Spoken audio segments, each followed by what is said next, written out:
passer donc à un autre chapitre, le troisième chapitre. Donc après les généralités, nous avons vu le premier chapitre sur les généralités de sédimentation, le deuxième chapitre sur les facteurs de sédimentation. Et puis maintenant, le troisième chapitre, on va passer à ce qu'on appelle les structures sédimentaires. Les structures sédimentaires, on les appelle également, il y a un autre terme également, on les appelle également des figures sédimentaires. Donc soit structure sédimentaire, soit figure sédimentaire. Alors, je n'ai la définition. Alors, vous rappelez que normalement, dans ce cours de dynamique sédimentaire, je vous explique tout à fait au début du cours que notre objectif principal, c'est de pouvoir déterminer, en fait, c'est d'essayer de déterminer la paléogéographie du milieu. Ça veut dire en fait, quand on a un sédiment ancien, essayer de déterminer les conditions de dépôt de ce sédiment. Et là, je vous explique la dernière fois que normalement, il y a deux façons de le faire. La première façon, c'est donc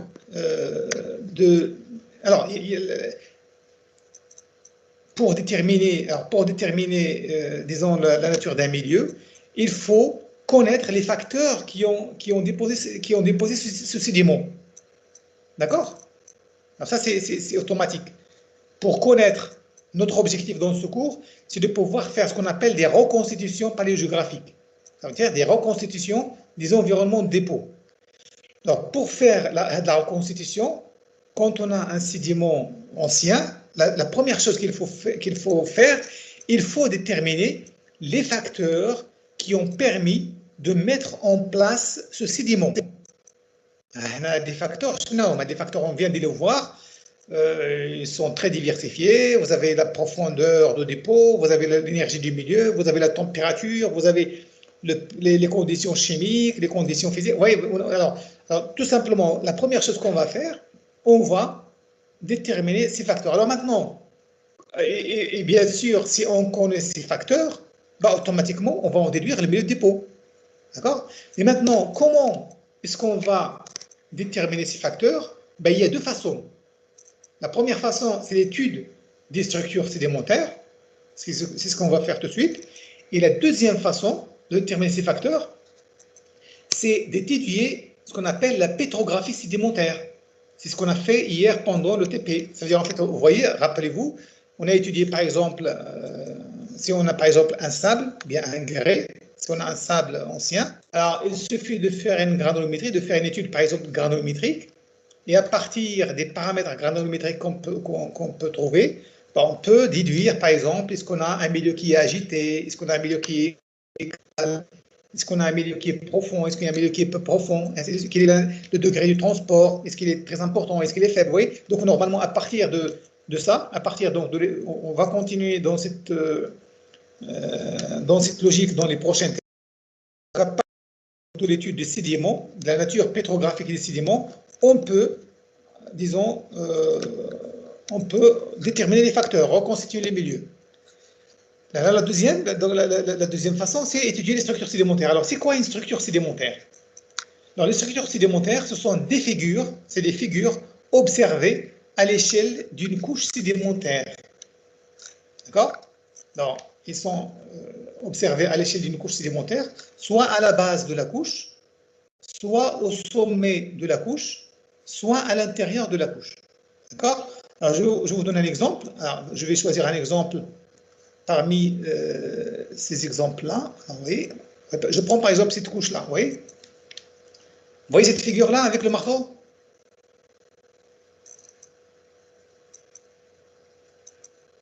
Oui, monsieur. Voilà. Alors, regardez par exemple ici, j'ai une couche. J'ai une couche sédimentaire. Oui, il y a une couche sédimentaire qui est formée par exemple par du calcaire, ce qu'on appelle du calcaire gris, alternance de calcaire et de marne. D'accord? Mais si vous voyez, normalement, à l'intérieur de la couche, nous avons des structures, nous avons des figures. Vous voyez, normalement, la couche n'est pas homogène. C'est une couche qui est hétérogène. C'est une couche qui est hétérogène avec plein de figures. Alors, on a des figures, en fait, qui sont variables selon... Alors maintenant, ce qu'on va essayer de faire, on va analyser ces figures. On va analyser ces figures et à partir donc de ces figures-là, de ces structures-là, nous pouvons déterminer le milieu de dépôt. Donc ça, par exemple, l'exemple que je vais vous montrer ici, c'est un exemple, c'est une figure qui est à l'intérieur de la couche. Oui, il est à l'intérieur de la couche. Oui, je prends un autre exemple ici. Voyez, donc je prends un exemple. Vous voyez un exemple aussi, comme vous avez ici, vous avez les deux schémas.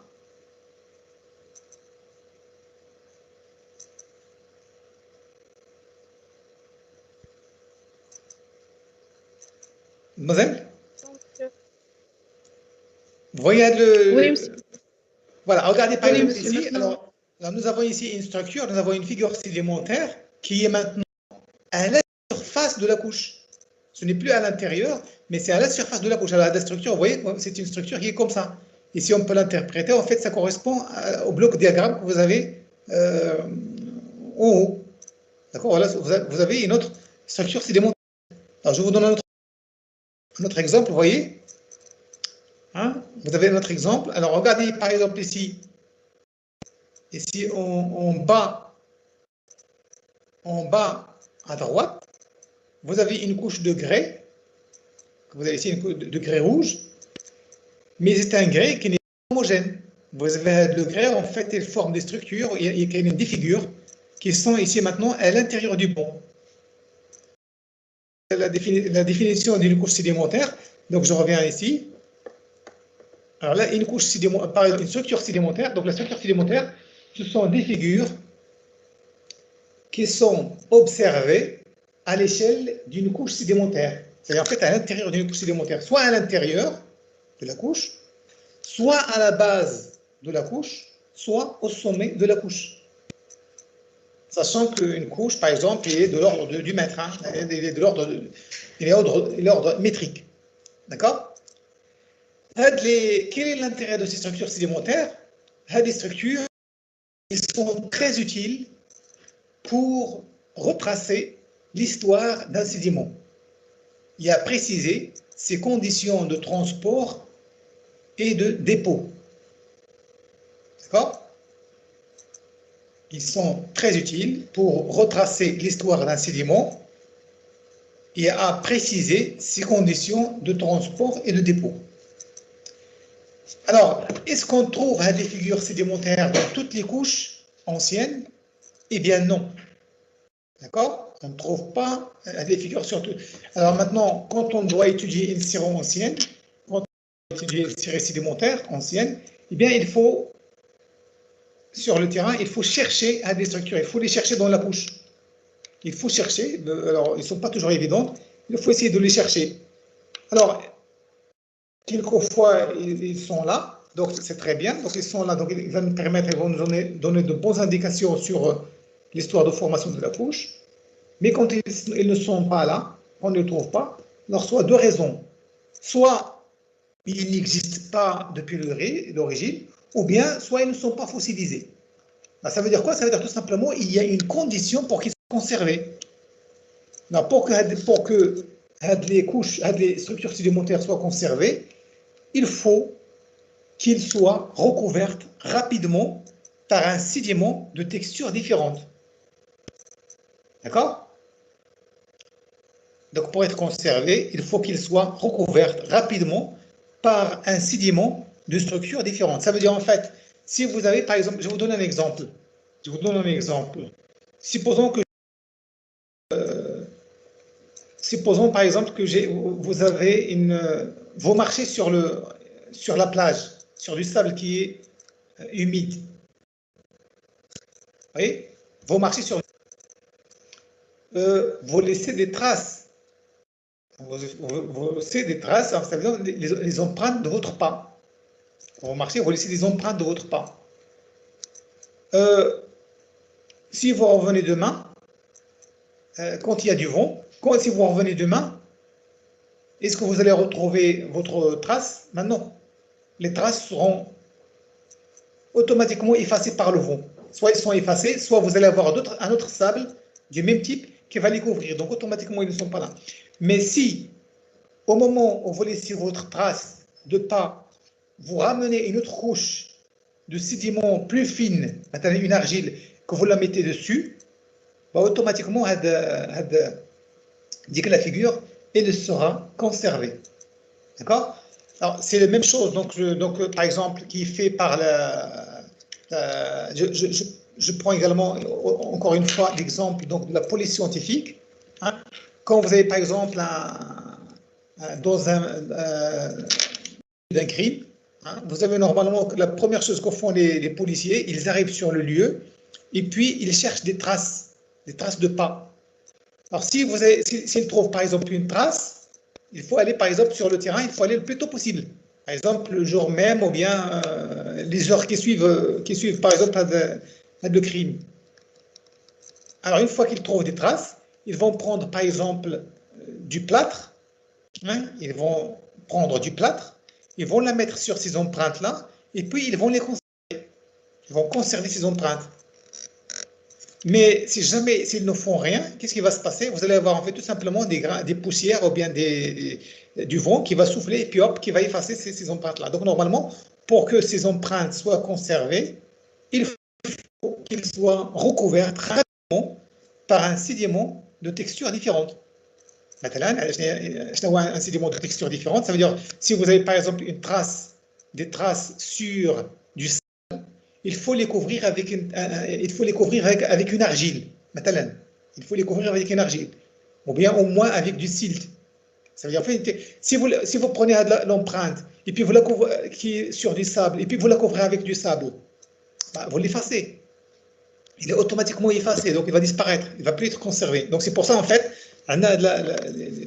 disons la condition, c'est qu'il faut que la figure sédimentaire, une fois qu'elle soit formée, il faut qu'elle soit recouverte rapidement par un sédiment de texture différente. Autre chose, c'est qu'à des figures, bien à des structures, ils sont conservés soit en empreinte, qu'on appelle des marques, soit en contre-empreinte. En contre-empreinte, qu'on appelle des castes. Alors, je vous explique.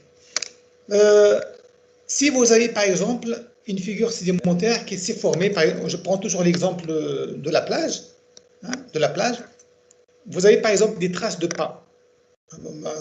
Des traces de pas, par exemple, d'un dinosaure qui a vécu il y a...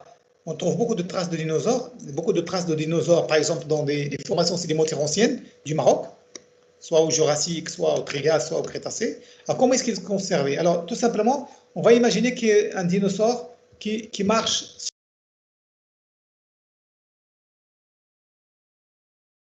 les années, ou bien avec les millions d'années, le sédiment va devenir consolidé. D'accord? Il va devenir consolidé. Mais avec le temps, vous allez avoir l'érosion qui va affecter ces couches-là pour faire réapparaître ces structures. Dans ce cas, les structures, maintenant des traces de dinosaures, on peut les voir de deux façons. On peut voir soit les vraies traces, ça veut dire en fait les traces qui sont laissées par les dinosaures, ou bien tout simplement, on peut voir l'empreinte de la trace. L'empreinte de la trace, il est où? Ben, il va être sur la couche supérieure. C'est pour ça en fait qu'on va dire en fait que les figures sédimentaires, soit elles sont conservées en empreinte, la vraie empreinte, ou bien en contre-empreinte. La contre-empreinte, c'est le sédiment qui va couvrir cette structure, et puis bien sûr, disons, pour conserver cette empreinte. Alors, je prends également, encore une fois l'exemple de la police scientifique. Quand vous avez par exemple une empreinte dans un lieu de crime, que font la police? Soit ils vont analyser l'empreinte sur place,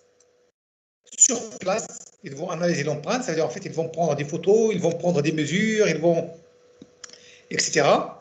D'accord? Ou bien, tout simplement, qu'est-ce qu'ils vont faire? Ils vont mettre du plâtre sur l'empreinte, d'accord? Et puis ils vont prendre le plâtre au laboratoire, et puis ils vont analyser ce plâtre. Et dans ce cas-là, ils vont analyser la contre-empreinte. Ce n'est plus l'empreinte qu'ils vont analyser, mais la contre-empreinte. D'accord? Est-ce que vous avez compris entre la différence entre l'empreinte et la contre-empreinte?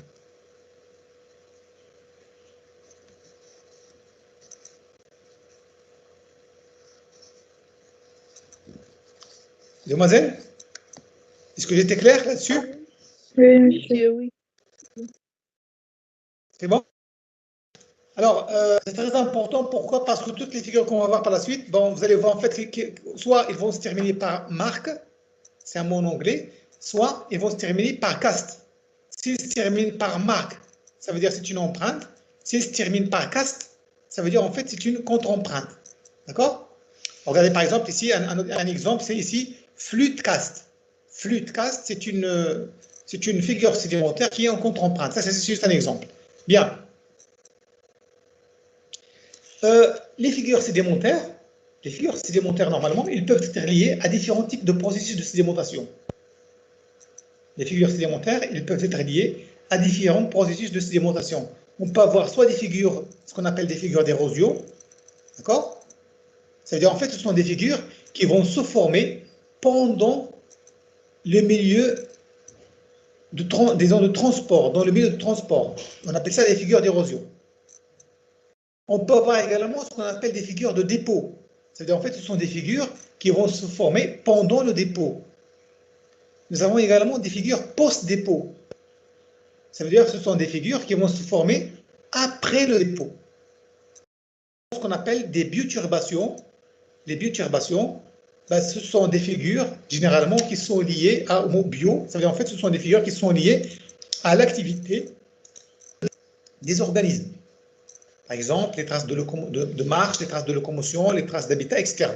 Alors voilà, donc normalement, toutes les figures qu'on peut avoir, toutes les figures sédimentaires qu'on peut avoir, ils peuvent être liés soit à des processus d'érosion, c'est généralement dans les milieux de transport, soit à des processus de dépôt, généralement dans les milieux de dépôt, soit à des processus post-dépôt, c'est-à-dire en fait après le dépôt, c'est-à-dire en fait à des figures, dans ce cas-là, elles vont se former après le dépôt. Ou bien, on peut avoir des figures en fait qu'on appelle des bioturbations, c'est-à-dire en fait ce sont des figures qui sont liées à l'activité de certains organismes. Bien, alors maintenant, on va essayer de voir maintenant quelques exemples les plus connus. Alors, ici, bien sûr, ça, je vais vous faire ici un cours théorique, mais normalement, pour la partie pratique, d'habitude, on fait une sortie dans la région des Métanues, dans des séries sédimentaires du Crétacé, où on voit donc les figures sédimentaires disons, sur le terrain, et à partir de ces figures sédimentaires, on essaye d'analyser les milieux de dépôt, etc. Donc, alors, quelles sont les figures sédimentaires qu'on peut trouver? Alors, je vais ici, vous savez, normalement, ils sont très nombreuses, mais ici, j'ai essayé de vous mettre les principales. Alors, je vais commencer par les figures, ce qu'on appelle les figures d'érosion. Premièrement, alors nous allons voir les différents types. Nous allons voir premièrement les figures d'érosion, les figures de dépôt, les figures post-dépôt et les bioturbations. On va commencer par les figures d'érosion. Alors, à des figures d'érosion, ils sont liés à l'écoulement d'un fluide. En fait, quand est-ce qu'ils se forment à des figures d'érosion? Ils vont se former lors de l'écoulement d'un fluide. Un fluide, généralement l'eau, ou bien le vent. D'accord? Toutes ces figures, normalement, toutes les figures d'érosion, ils sont liés à l'écoulement, ou bien au courant, si vous voulez, le courant du fluide. Un exemple, premièrement, les chenaux. On appelle le chenon. C'est le pluriel d'un chenal. Un chenal, si vous voulez, c'est quoi un chenal? Tout simplement, c'est un canal. On peut dire chenal ou bien canal. D'accord? C'est quoi la définition? Ce sont des gouttières. Ce sont des gouttières allongées pratiquées par un écoulement concentré. D'accord? Ce sont des gouttières allongées pratiquées par un écoulement concentré. Alors, vous avez déjà vu ça. Quand vous avez par exemple de l'eau qui circule, qui ruisselle sur une surface donnée, qui est concentrée, l'eau, il va produire par exemple une gouttière d'érosion. Il va creuser dans l'endroit où il va couler, d'accord? Et puis il va laisser ce qu'on appelle un canal, une gouttière. Au de la gouttière par la suite, il va être rempli par des sédiments. D'accord? Les gouttières sont en général remplies de sédiments qui présentent d'autres figures sédimentaires. Alors regardez par exemple là de la figure. Alors, vous avez là de la figure, je ne sais pas, alors malheureusement il y a un petit problème avec le curseur, donc vous le voyez un peu un peu en... Le mouvement, vous le voyez un peu décalé, en retard.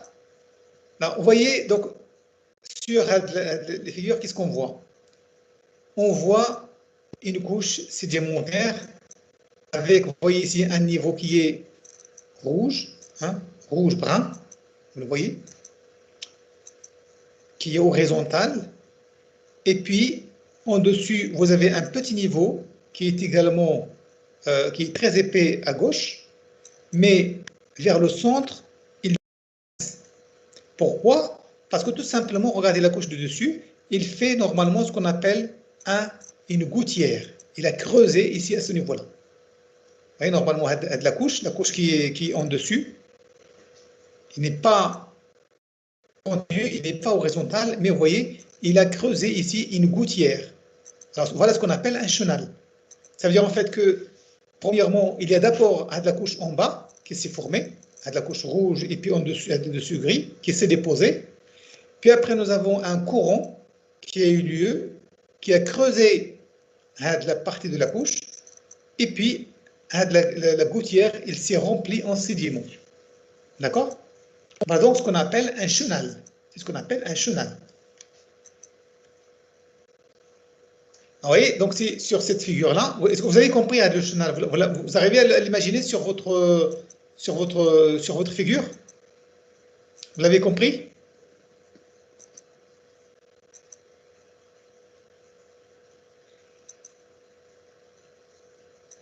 Oui, monsieur, c'est clair.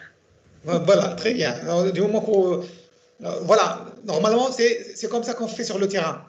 Quand on va sur le terrain, donc nous avons une couche sédimentaire, et puis on analyse, et puis voilà, on remarque directement que ici, les couches ici ne sont pas horizontales. Ça veut dire en fait que quand on suit, hop, à partir d'un certain moment, il y a une interruption à ce niveau-là qui fait que normalement, nous avons disons, un gros chenal. Alors, comment se forme le chenal? Eh bien, le chenal se forme comme ça. Regardez la photo qui est en haut à gauche. Alors, vous avez ici un creusement, vous avez ici donc un écoulement en bleu, vous avez un écoulement, hein, ce qu'on appelle un chenal, et puis donc vous avez une gouttière qui est creusée, on appelle ça un lit mineur, et puis au fur et à mesure que vous avez un écoulement, vous allez avoir des sédiments en jaune qui vont se déposer, d'accord? Vous allez avoir des sédiments en jaune qui vont se déposer, et bien sûr qui vont remplir ce chenal. Alors, en bas à gauche, non pardon, en bas à droite, voilà, vous avez ici le remplissage d'un chenal. Voilà le type de sédiment qu'on va trouver dans un chenal. Généralement, ce sont des sédiments qui sont grossiers, puisque nous avons un courant qui est fort, et puis nous allons avoir également ce qu'on appelle des litages. Nous avons des lits. Vous voyez, vous avez des petites stries qui sont dirigées dans tous les sens. D'accord? Voilà donc, si vous voulez, le premier type donc, de figure d'érosion. Le deuxième type, qu'on peut trouver également, c'est ce qu'on appelle des flux de caste. Des flux de caste. Alors, c'est quoi une flux de caste? Alors, une flux de caste, ils sont liés à des irrégularités sur le fond topographique qui entraînent ce qu'on appelle des turbulences au niveau du courant. Ouais, des turbulences, ils vont entraîner des érosions locales. Ça, ce sont des choses que vous avez déjà vues certainement. Alors, quand vous avez, par exemple, quand vous avez un écoulement sur un sédiment qui est meuble, hein, un écoulement sur un sédiment qui est meuble. Donc, vous allez avoir un courant qui va avoir lieu, et puis chaque fois que vous avez un petit creusement, vous allez avoir ce qu'on appelle des turbulences. C'est-à-dire en fait que l'eau va s'engouffrer à l'intérieur d'ici, et puis il va créer des courants qui sont dirigés dans tous les sens. Et puis bien sûr, le courant principal, il va dans ce sens-là. Il va donc de gauche à droite. Et par la suite, les irrégularités que vous avez sur la surface, ils vont créer, disons, des érosions locales qui vont nous donner des formes. C'est des formes en fait qui sont comme ça. Et généralement, quand on trouve ces figures-là, alors, la chose, c'est que généralement, quand on a un chenal, le chenal qu'on a vu tout à l'heure, le chenal ici, c'est une figure qui est à l'intérieur de la couche. À l'intérieur de la couche. Mais quand on a une flûte caste, la plupart du temps, c'est une figure qui est à la surface de la couche, ou bien à la base de la couche. C'est une figure qui est conservée en contre-empreinte. C'est-à-dire, en fait, vous allez avoir des creusements sur la couche supérieure, des creusements ici, des turbulences comme ça, des irrégularités. Une fois que vous allez avoir un sédiment de texture différente qui va se déposer sur un de la couche, ce sédiment de texture différente va prendre les empreintes des creusements. Et puis, ça va nous donner des structures comme ça qui sont en bas. Voilà, donc ici, on appelle ça des flûtes castes. C'est un mot, bien sûr, c'est un terme anglais. C'est bon?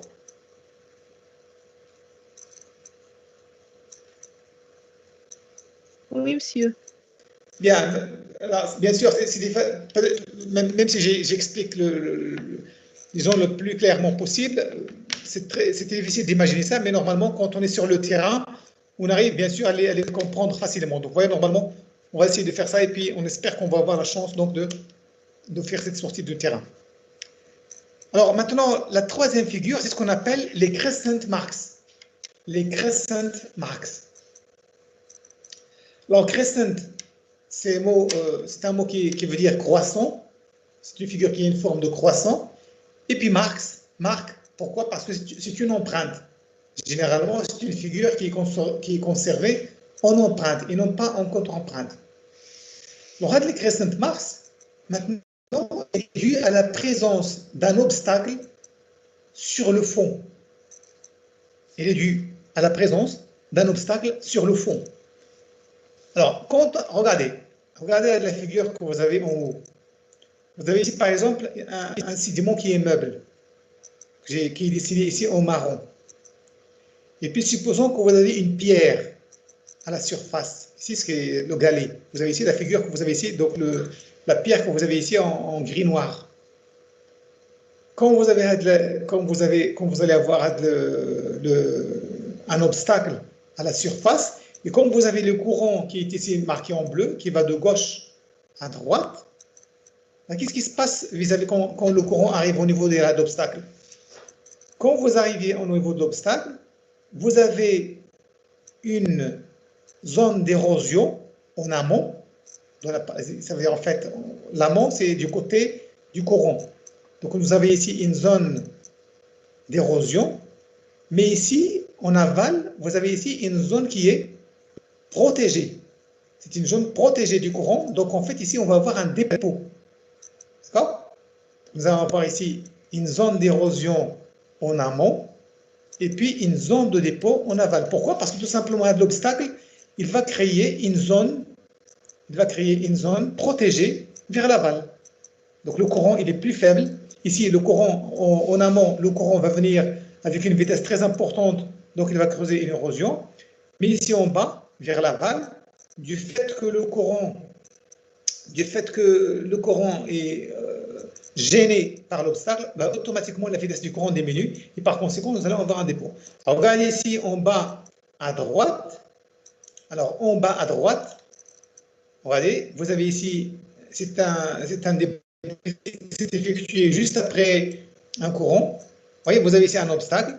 Et qu'est-ce qui fait un obstacle? Vous allez avoir en fait une zone d'érosion en amont. Une zone d'érosion en amont, donc là où vous avez les pieds de ces observateurs. Et puis vers l'aval, de ce côté-là, vous avez une zone de dépôt. Pourquoi? Parce que c'est une zone qui est protégée, donc automatiquement vous allez avoir un dépôt. Pourquoi est-ce qu'on appelle une crescent marks? Parce que tout simplement, la forme d'érosion que vous avez ici, il a une forme de croissant. Vous le voyez ici, en haut, hein, en amont, vous avez ici quelque chose qui ressemble à un croissant. D'accord? Donc c'est pour ça qu'on l'appelle une crescent marks. Alors ici à gauche, vous avez ici la même chose. À gauche, vous avez ici encore une fois des figures en croissant. Vous avez l'obstacle.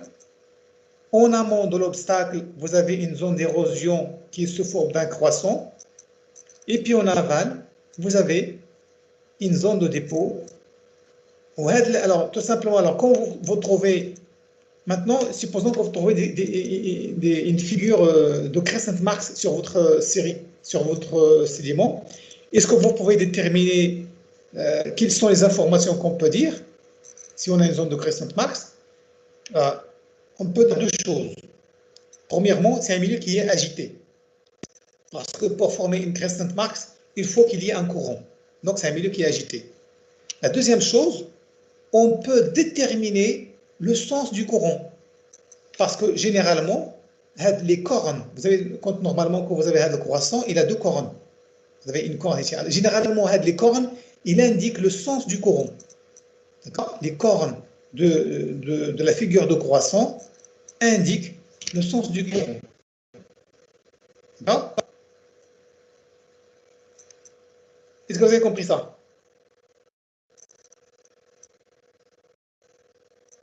Oui, monsieur.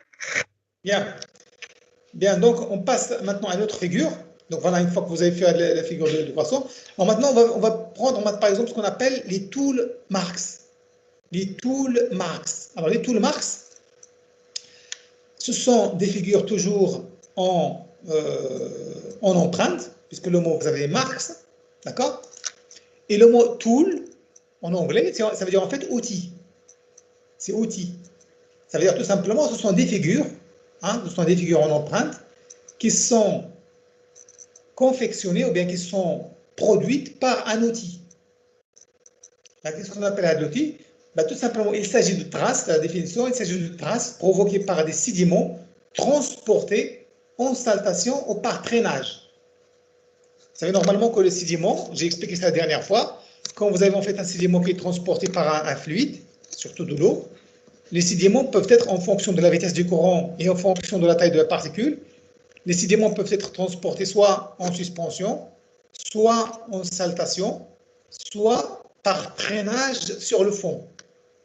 D'accord? Alors, donc les sédiments, par exemple, qui sont transportés en saltation, regardez ici, les sédiments qui sont transportés en saltation ou bien par traînage, ils vont laisser des traces sur le fond.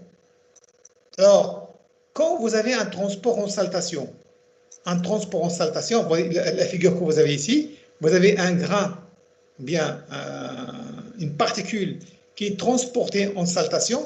Une fois que la particule tombe sur le fond, pour toucher le fond, il va creuser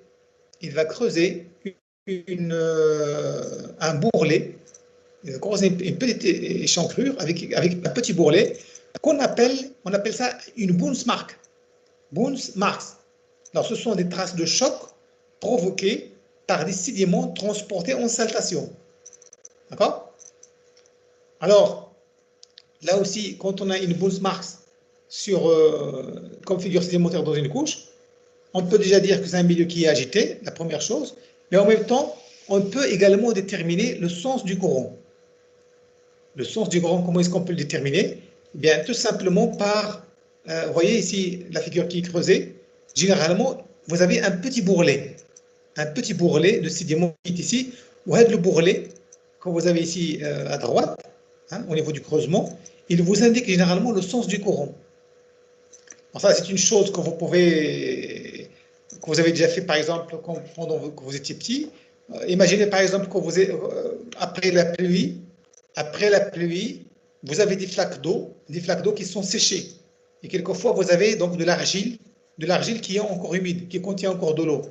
Si vous vous amusez, par exemple, à lancer des pierres sur de l'argile, généralement, quand vous lancez une pierre, la pierre, généralement, il fait hop, il vous indique, vous avez normalement, il y a une formation d'un petit bourrelet dans le sens donc dans le sens où vous jetez la pierre. Et dans ce cas-là, généralement, ça vous indique tout simplement le sens du courant. Voilà, donc si vous voulez, pour ce qu'on appelle ces tool marks, donc soit ce sont des figures qui sont liées à des traces de particules transportées en saltation. Alors, vous voyez, sur une couche ancienne, voilà ce que ça vous donne. Ça vous donne ça.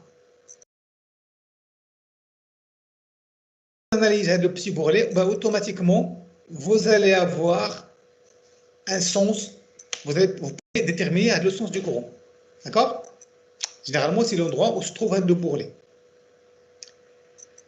Et puis, on peut avoir également ce qu'on appelle des groove marks. Alors, après le bounce marks, vous avez les groove marks. Alors, les groove marks, tout simplement, ils sont formés par des particules qui sont transportées par traînage. Ce n'est plus par rotation, mais beaucoup plus par traînage. Donc, en fait, c'est quoi les groove marks? Ce sont des figures qui correspondent à la trace laissée par un objet traîné sur le fond. Alors, vous voyez ici, donc, la figure, donc vous la voyez, donc vous voyez, vous avez la particule qui est grise, qui est traînée sur un fond qui est meuble, et puis au fur et à mesure qu'il est traîné, il va laisser, disons, une rayure, il va laisser une trace. Alors maintenant, deux choses l'une. Soit que l'objet il est conservé sur place, il est fossilisé, et dans ce cas-là, quand il est fossilisé, on peut déterminer le sens du courant. On sait que généralement, le bloc, le particule, il va se trouver en tête, de la rayure. Donc, il va indiquer le sens du courant. Mais dans certains cas, la particule n'est pas conservée. Il n'est plus fossilisé. Donc, vous avez tout simplement un trait, et malheureusement, dans ce cas-là, on ne peut pas déterminer le sens du courant. On peut déterminer juste ce qu'on appelle la direction du courant. On peut dire, par exemple, que vous avez un courant qui est nord-sud, ou bien est-ouest, mais on ne peut pas dire est-ce que le courant se fait de l'est vers l'ouest. Donc, c'est très important de comprendre en fait cette notion de sens et direction. Quand la particule est conservée, on peut déterminer le sens du courant, mais quand la particule n'est pas transportée, on peut déterminer uniquement la direction du courant. Alors regardez par exemple, si je reviens au niveau du chenal. Au niveau du chenal, est-ce qu'on peut déterminer le sens du courant? La réponse est non. Mais est-ce qu'on peut déterminer la direction du courant? La direction est oui. La réponse est oui. Donc dans un chenal, on peut déterminer juste la direction du courant. On n'a pas d'indication pour déterminer le sens du courant. Alors, sinon, voilà. Quel est l'intérêt de connaître le sens du courant? L'intérêt, il est énorme. Parce que quand vous connaissez le sens du courant, vous connaissez où est-ce qu'il est l'amont et où est-ce qu'il est l'aval.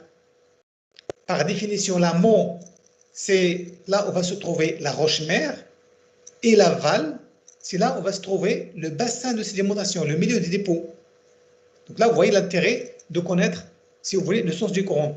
Mais quand on a uniquement la direction du courant, quand on connaît uniquement la direction du courant, ben, je sais sur quelle ligne se trouve la roche-mère et le bassin de sédimentation, mais je ne sais pas exactement dans quel sens. Il y a différence. Alors, par exemple, si je prends par exemple la fluide cast, est-ce qu'on peut déterminer le sens du courant? Oui. Oui, on peut déterminer le sens du courant parce que généralement, la fluide cast, vous voyez, il a un cône qui est pointu vers l'amont et ça devient large vers l'aval. Donc, on peut déterminer le sens du courant. Alors, la croissance, on a vu les crescent marks. Les crescent marks, ce sont des figures qui peuvent déterminer le sens du courant. Pourquoi? Parce que généralement, les cornes, le croissant, ils nous indiquent le sens du courant. Dans le cas d'une bounce marks, est-ce qu'on peut déterminer le sens du courant? Là, on a expliqué ça, on a dit oui. Donc, normalement, le bourrelet, il nous indique le sens du courant. Dans le cas d'une groove marks, est-ce qu'on peut déterminer le sens du courant? Oui, à condition que l'objet soit conservé sur place. Si l'objet n'est pas conservé sur place, normalement, on ne peut pas déterminer le sens, on détermine juste la direction. Regardez par exemple sur la figure. On va aller sur la figure Ali. Regardez la figure à gauche. Ici, c'est la surface d'une couche. Vous avez la surface d'une couche, et puis nous avons ici une rayure sur la couche. Mais sur cette rayure, malheureusement, il n'y a pas de conservation de la particule qui a fait de la rayure. Donc ici, on ne peut pas déterminer le sens, on détermine juste la direction. voyez, on a une direction qui est oblique, qui est, par exemple ici, nord, ouest, sud-est, mais on ne peut pas déterminer le sens. Mais par contre, dans la photo, ici en haut à droite, vous voyez, vous avez des figures, ce qu'on appelle des groove marks, mais vous avez des particules qui sont conservées, disons, au bout de ces rayures. Donc ici, facilement, on peut dire que vous avez un sens du courant qui va de la droite vers la gauche. D'accord? C'est-à-dire, en fait, vous avez un sens qui est de l'est vers l'ouest. Encore ici en bas, donc en bas à droite, là aussi vous avez une figure, une rayure, ce qu'on appelle une groove marks, la surface d'une couche, vous avez une groove marks, et puis vous avez ici l'endroit, il n'y a plus de particules, mais il y a la trace de la particule. Oui, la particule a été enlevée, mais on arrive à trouver cette trace. Donc dans ce cas-là, on peut dire facilement que vous avez un sens du transport qui est nord-est vers le sud-ouest. D'accord? Est-ce que vous avez compris ça, mesdemoiselles? Donc, surtout la question de déterminer le sens et la direction.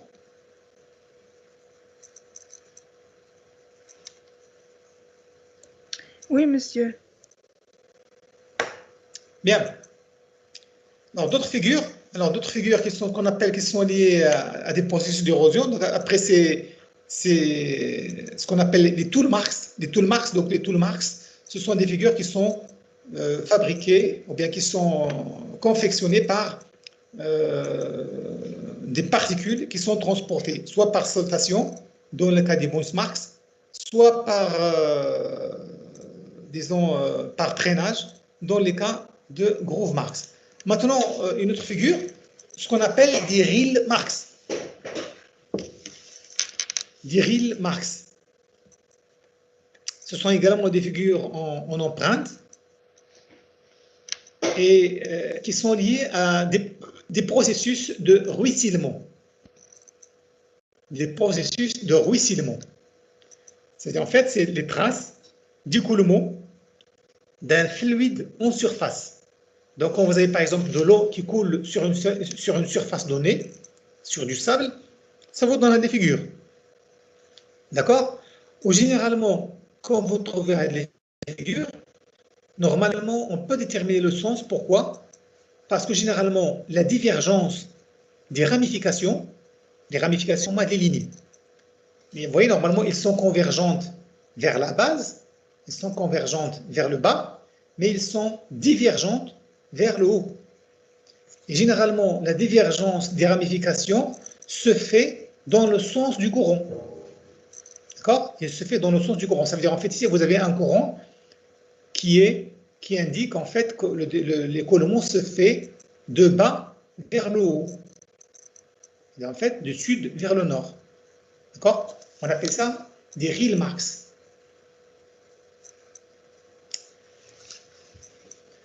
Alors, nous pouvons avoir également une autre figure toujours d'érosion qu'on appelle des raindrops. Des raindrops. Alors, des raindrops, ce sont des figures généralement qui ont... Alors, ça, oui, normalement, ce que j'ai... Alors, des raindrops, c'est les figures que vous avez ici. Tout simplement, c'est les traces, on appelle ça les traces de gouttes de pluie. Hein? Les traces de gouttes de pluie, donc ça veut dire en fait qu'on est dans un milieu qui est continental, dans un milieu qui est aérien. Vous avez ici, donc sur un de ces sédiments, par exemple, supposons par exemple que vous avez du sable, quand vous avez de la pluie qui tombe sur un de sable, les gouttes de pluie, ils vont laisser des traces, hein, des traces qui sont circulaires, qui correspondent aux traces de choc des gouttes de pluie. Alors, si vous avez les figures qui est conservée, si vous imaginez qu'il y a un sédiment de texture différente qui va couvrir les figures, automatiquement ils vont être conservés, soit en empreinte, soit en contre-empreinte. Et dans ce cas-là, si vous trouvez des figures dans une série sédimentaire, vous savez inévitablement que vous êtes dans un milieu qui est aérien, dans un milieu qui est continental. Parce que normalement, quand vous avez de la pluie, bien sûr, il ne peut pas laisser une pluie qui tombe sur un sédiment un sédiment aquatique, par exemple dans la plage, il ne peut pas laisser des traces sur le sédiment. Hein? Il faut que le sédiment soit aérien, continental, pour que les gouttes de pluie laissent une place. Vous voyez, donc normalement, les traces de gouttes de pluie indiquent automatiquement que vous avez, disons, un milieu qui est continental. Ici, on ne peut pas parler de sens, on ne peut pas parler de sens de courant, parce qu'il ne s'agit pas d'un écoulement, mais il s'agit tout simplement, disons, de traces de gouttes de pluie qui peuvent vous donner, bien sûr, des conditions, parce que tout ça, c'est très important. Pourquoi? Parce que ça peut nous donner des indications sur, disons, sur le type de milieu de dépôt. Voilà, donc, vous m'excuserez, donc je vais m'arrêter ici pour aujourd'hui, parce que j'ai un cours juste après, avec les licences, pardon, avec les masters. Donc, on va continuer donc la prochaine fois. Alors, est-ce que vous avez, mademoiselle, est-ce que vous avez des questions à qui je peux répondre directement avant de se quitter? Mademoiselle? Tout le monde, vous pouvez ouvrir bien sûr vos micros. Et si vous avez des questions, donc n'hésitez pas.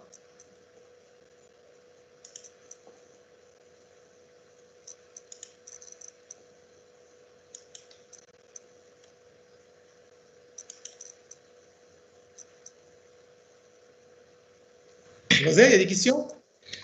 Bonjour, monsieur. Oui, bonjour. Oui, j'ai une question concernant les figures, puisque Oui.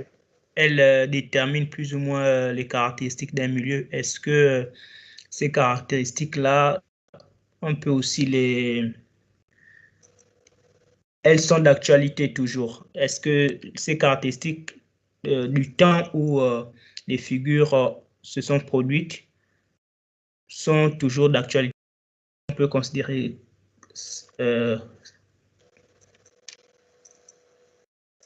oui, je crois que j'ai compris votre question. Bien sûr, c'est toujours normalement ce qu'on appelle le principe d'actualisme. Si je prends par exemple, je sais pas moi, si je prends par exemple le dernier exemple qu'on a vu, hein, les gouttes de pluie. Les gouttes de pluie, si je prends par exemple les gouttes de pluie, je trouve ça dans une figure ancienne, dans une figure par exemple qui date de plusieurs milliers d'années. Hein, je trouve il y a des traces circulaires sur la couche. Je ne peux pas savoir à quoi ça correspond. Mais si j'analyse les sédiments actuels, et puis je vois par exemple quelle est la trace, quel est le type de trace que peuvent laisser les gouttes de pluie sur un sédiment, bah automatiquement je peux faire l'analogie avec les figures anciennes. D'accord? Ça veut dire en fait tout simplement que, je vous explique ça, c'est le principe d'actualisme. Comment est-ce que je peux analyser, disons, les faciès, les figures sédimentaires? Je ne peux l'analyser qu'en appliquant ce qu'on appelle le principe d'actualisme. Parce que je dois d'abord étudier ces figures-là sur des figures actuelles, hein, pour bien les comprendre avant de les appliquer sur des sédiments anciens. D'accord? J'ai pris par exemple l'exemple des êtres vivants.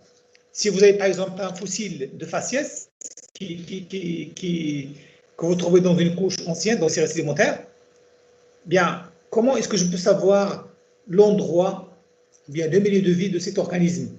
Je n'ai aucune idée, parce que c'est un organisme qui a vécu il y a plusieurs millions d'années.